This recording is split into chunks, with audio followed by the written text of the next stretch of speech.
अब हम यहाँ पर 4.3 प्रश्नावली का 11वां प्रश्न सॉल्व करेंगे, जो कि अंतिम प्रश्न है 4.3 प्रश्नावली का।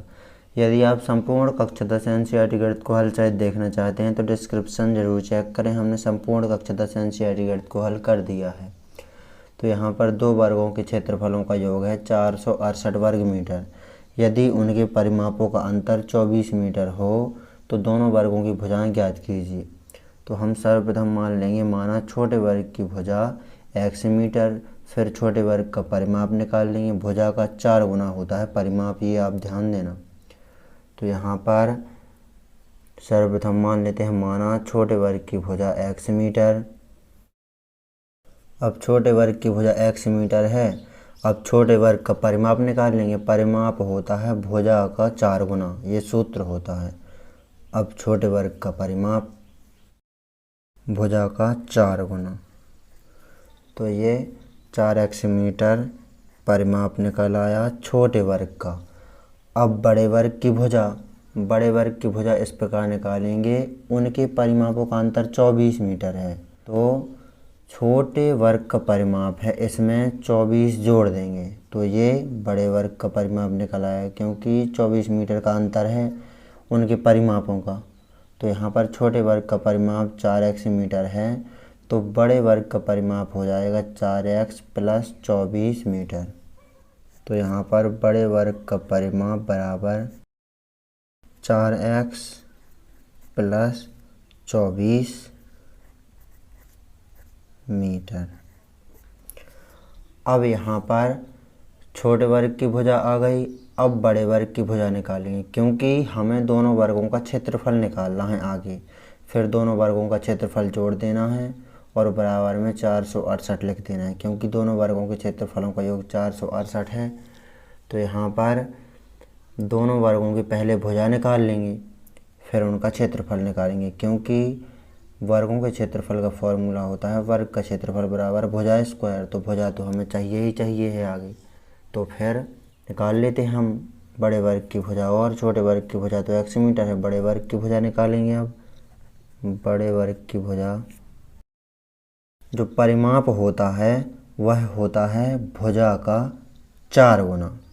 तो यदि हम इसमें 4 का भाग दे दें, मान लीजिए जैसे एक भुजा है 4 मीटर, तो परिमाप कितना हो जाएगा 4 का 4 गुना, यानी कि 16 मीटर।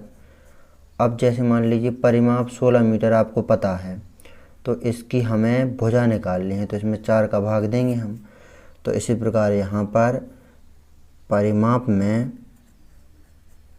जो परिमाप है 4x प्लस 24 मीटर, इसमें 4 का भाग दे देंगे हम। तो यहाँ पर भाग देंगे तो इन दोनों में से 4 ले लेंगे कॉमन। तो यहाँ पर बचेगा x प्लस 4 का भाग 24 में देंगे तो 6 आ जाएगा, और बटे में 4 जमा करते हो, 4 से 4 कैंसिल। तो यहाँ पर कितना बचा x प्लस 6 मीटर। ये है बड़े वर्ग की भुजा। तो यहाँ पर छोटे वर्ग की भुजा ये है, बड़े वर्ग की भुजा ये है। अब यहाँ पर छोटे वर्ग का क्षेत्रफल निकाल लेते हैं और बड़े वर्ग का क्षेत्रफल भी निकाल लेते हैं। तो यहाँ पर छोटे वर्ग का क्षेत्रफल, तो क्षेत्रफल जो वर्ग का क्षेत्रफल का फॉर्मूला होता है भुजा स्क्वायर। तो भुजा है x मीटर, तो x का स्क्वायर, वर्ग मीटर इकाई होती है क्षेत्रफल की। तो ये आ गया छोटे वर्ग का क्षेत्रफल। अब निकाल लेते हैं हम बड़े वर्ग का क्षेत्रफल। बड़े वर्ग का क्षेत्रफल, तो बड़े वर्ग की भुजा है x प्लस 6 मीटर, तो x प्लस 6 का वर्ग, यानी कि 2 बार गुणा x प्लस 6 का x प्लस 6 में। तो यहाँ पर गुणा कर देते हैं, x का गुणा इन दोनों में करेंगे पहले, फिर 6 का गुणा इन दोनों में करेंगे। तो x का गुणा x में करेंगे तो x स्क्वायर, प्लस x का गुणा 6 में करेंगे तो 6x, प्लस 6 का गुणा x में करेंगे तो 6x, 6 का गुणा 6 में करेंगे तो 36। तो यहाँ पर x स्क्वायर प्लस 6x और 6x 12x प्लस 36। तो ये आ गया बड़े वर्ग का क्षेत्रफल, वर्ग मीटर है इकाई क्षेत्रफल की। अब यहाँ पर प्रश्नानुसार प्रश्न कहता है देखेंगे आप, दो वर्गों के क्षेत्रफल का योग 468 है। तो यहाँ पर दो वर्ग का क्षेत्रफल, इनका योग एक्स स्क्वायर प्लस ये पूरा इतना कितना है, 468 है। दोनों वर्गों के क्षेत्रफल का योग है 468। तो यहाँ पर प्रश्नानुसार दोनों वर्गों का क्षेत्रफल, पहले वर्ग का क्षेत्रफल एक्स स्क्वायर और दूसरे वर्ग का क्षेत्रफल, जो बड़े वर्ग का क्षेत्रफल है वह है x square plus 12x plus 36। इसका और इसका योग कितना है, 468। अब यहाँ पर सॉल्व करेंगे तो यहाँ पर एक्स स्क्वायर जुड़ जाएगा तो 2x स्क्वायर प्लस 12x ज्यों के त्यों प्लस के 36 भी ज्यों के त्यों, ये प्लस के हैं 468, बराबर के इस तरफ आएंगे माइनस के 468, बराबर को उस तरफ बचेगा 0। आगे सॉल्व करेंगे तो यहाँ पर 2x स्क्वायर ज्यों के त्यों प्लस के 12x भी ज्यों के त्यों, माइनस के 468 में से प्लस के 36 घट जाएंगे तो यहाँ पर बचेंगे माइनस के 432 और बराबर में 0। आगे सॉल्व करेंगे तो यहाँ पर अब ये समीकरण बन गया द्विघात समीकरण। अब इसे हम गुणनखंड विधि से सॉल्व कर देंगे, द्विघाती सूत्र से, ये लंबा हो जाएगा प्रश्न। तो यहाँ पर गुणनखंड विधि से सॉल्व करने के लिए पहले इस समीकरण को और सरल कर लेते हैं। यहाँ पर देखेंगे आप तो सभी में 2 से भाग चला जाएगा तो 2 से भाग दे देते हैं सभी में। ये आप बार बार सभी प्रश्न में मुझसे पूछते रहते हो कि सर आप एक ही संख्या से इस प्रकार भाग किस प्रकार दे देते हो।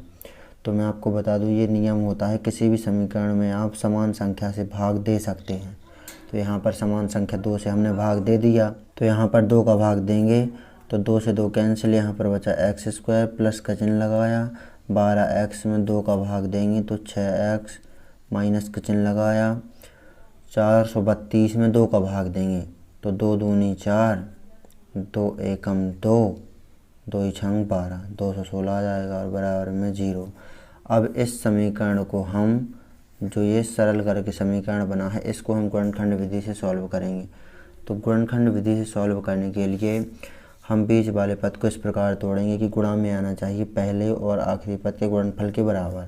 इस प्रकार इसके साथ में कुछ नहीं है, 1 माना जाएगा, 1 का गुणा इस लास्ट वाले पद में करेंगे तो माइनस के 216 ही आ जाएंगे।